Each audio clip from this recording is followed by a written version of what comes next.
Беларусь рыхтуецца да візіту дэлегацыі Злучаных Штатаў Амерыкі. Дональд Трамп прызначыў Джона Ковала спецыяльным прадстаўніком Злучаных Штатаў па Беларусі, спецыяльным прадстаўніком прэзідэнта ЗША па Беларусі. Гэта даволі важная акалічнасць у плане беларуска-амерыканскіх адносінаў. Сам факт, што аб'явіў пра гэта сам Дональд Трамп, кажа пра тое, што ЗША не хочуць закрываць перамоўны трэк па Беларусі. Our mission is to get them all out. Now, the orders that they come out, sometimes of course it's unfortunate if your loved one is not in the group, but we see that eventually, hopefully within a short period of time, everybody will be out. Прызначэнне Джона Ковала спецпрадстаўніком па Беларусі азначае падвышэнне ягонага статусу і ўвогуле падвышэнне статусу Беларусі у замежнай палітыцы ЗША. Дасюль Джон Ковал быў намеснікам Кіта Келага, спецпрадстаўніка ЗША па ўкраіне.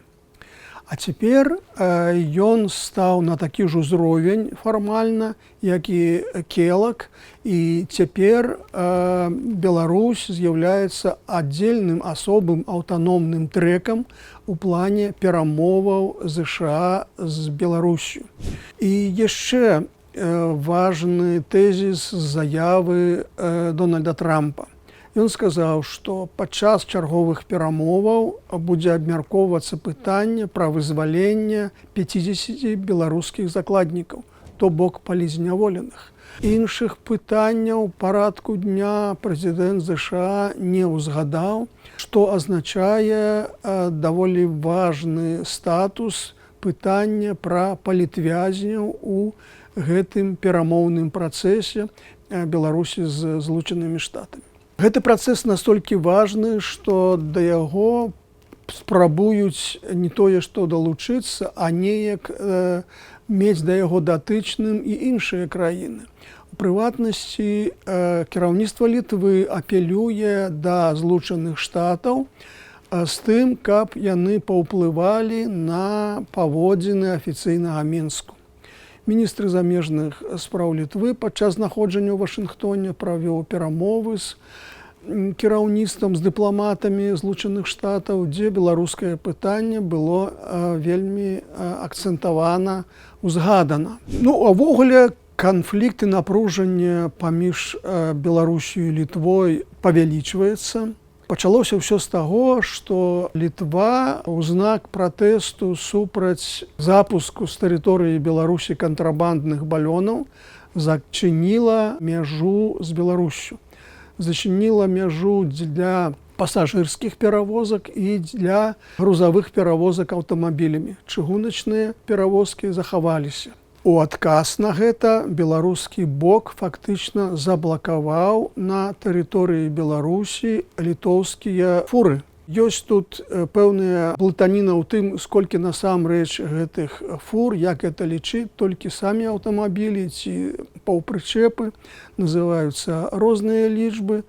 Ва ўсякім разе 10 200 фур знаходзяцца ў Беларусі. Лукашенко запатрабаваў, каб іх адвезлі на спецыяльную стаянку, і гаспадары гэтых фур павінны плаціць 120 еўра за кожныя суткі. І іх Лукашенко паабяцаў не выпусціць з тэрыторыі Беларусі, пакуль Літва не адчыніць мяжу.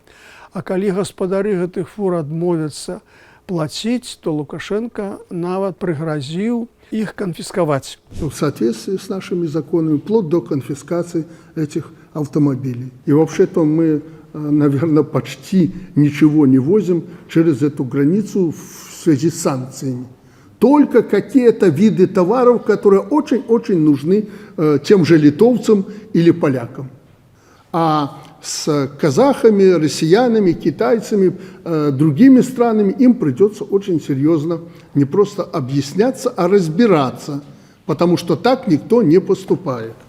Ну, обо всем остальном мы еще поговорим в ближайшее время на переговорах с делегацией Соединенных Штатов Америки. Гэта, конечно, моцна абурыла літоўскі бок, і яны спрабуюць пачаць нейкія перамовы. Літва ставіць умову. Мяжа адчыніцца толькі тады, калі гэтыя кантрабандныя балёны перастануць лётаць праз мяжу і перастануць блакаваць працу віленскага аэрапорту. Апошні раз гэта здарылася ў ноч на 11 лістапада, калі чарговым разам віленскі аэрапорт быў прыпынены з-за вось гэтых балёнаў. А беларускі бок нібыта дэманструе гатоўнасць да перамоваў. Апошнімі днямі Лукашенко 3 разы прымаў кіраўніка памежнага камітэта Беларусі, дзе абмяркоўвалася гэтая сітуацыя і з фурамі, і з кантрабанднымі балёнамі. І міністру замежных спраў Беларусі Максиму Рыжанкову даручана весці перамовы з Літвой. Хочу сказать, что Республика Беларусь полностью выступает за скорейшее восстановление нормального функционирования белорусско-литовской государственной границы с функционированием всех пунктов пропуска, которые предусмотрены в нашей договорно-правовой базе. Але літоўскі бок адмаўляецца пакуль весці перамовы на дыпламатычным ці палітычным узроўні.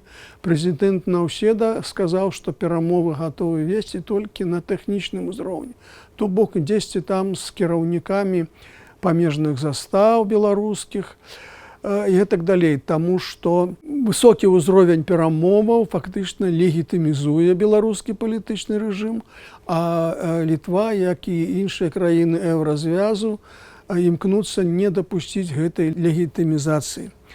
І ў выніку сёння сітуацыя тупіковая, і мне падаецца, што ўся надзея кіраўніцтва Літвы ускладае на перамовы з амерыканскай дэлегацыяй, якая днямі павінна з'явіцца на тэрыторыі Беларусі. Гэтай падзеі прыкована вялікая ўвага, і магчыма, што сапраўды падчас гэтых перамоваў можа адбыцца пэўная здзелка не толькі па палітзняволеных, но і пра пытанню зняцця напружанасці на беларуска-літоўскай мяжы.